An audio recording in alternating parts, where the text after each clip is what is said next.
Hello నమస్తే, ఎలా ఉన్నారు? ఈరోజు మేము పన్నీర్ బటర్ మసాలా చేస్తున్నాము. ఇదన్నీ కట్ చేసి పెట్టుకున్నాం పన్నీర్. ఇప్పుడు గ్రేవీ కోసం ఆనియన్ అండ్ టమాటోని వేయించి పెట్టుకున్నాం. కొన్ని మసాలా వేసాము. జీరా, ఇలాచి, 2 ఇలాచి, 2 లవంగా, కొంచెం సాజీరా, కొంచెం చెక్క. ఓకే, పేస్ట్ పట్టేసుకున్నాము. పేస్ట్ రెడీ అయిపోయింది. ఇలా మంచి మెత్తగా పట్టుకోవాలి. నెక్స్ట్ ప్రాసెస్ ఏంటి మమ్మీ? కడాయి పెట్టుకొని బటర్ వేసుకున్నాం. వేసేసుకున్నాం.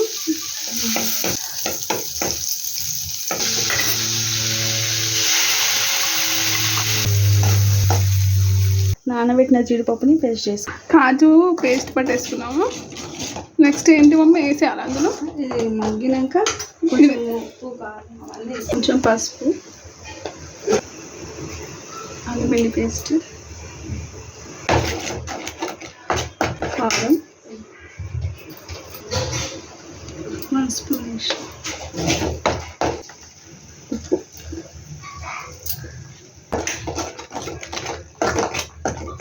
ధనియా పౌడర్, జీలకర్ర పొడి,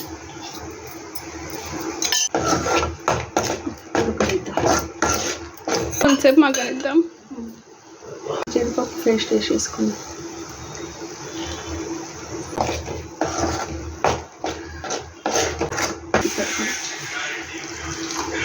కొన్ని వాటర్ వేసుకుందాం గ్రేవీ కోసం. చిక్కగా అవుతుంది, ఇంకొంచెం వాటర్ వేసుకుందాం. ఉప్పు కారం చూసాం, టేస్ట్ సరిపోయింది. మన మెయిన్ ఇంగ్రీడియంట్ పన్నీర్ వేసేసుకుందామా? వేసేసుకుందాం.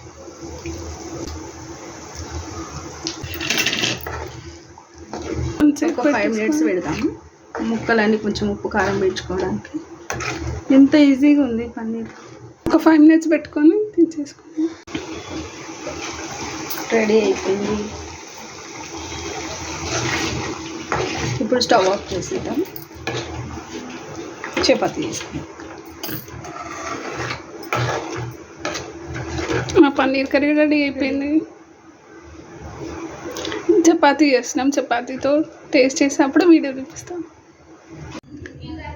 మా పన్నీర్ కర్రీ అయితే రెడీ అయిపోయింది. ఇప్పుడు టేస్ట్ చేసేద్దాం. నేను బౌల్లోకి వేసేసుకున్నాను. చూడండి ఎంత బాగుందో, సాఫ్ట్గా. టేస్ట్ అయితే సూపర్ ఉంది. ఇంత సింపుల్గా పన్నీర్ కర్రీ ట్రై చేయండి. మీకు ఎలా నచ్చిందో మాకు కమెంట్ చేసి చెప్పండి.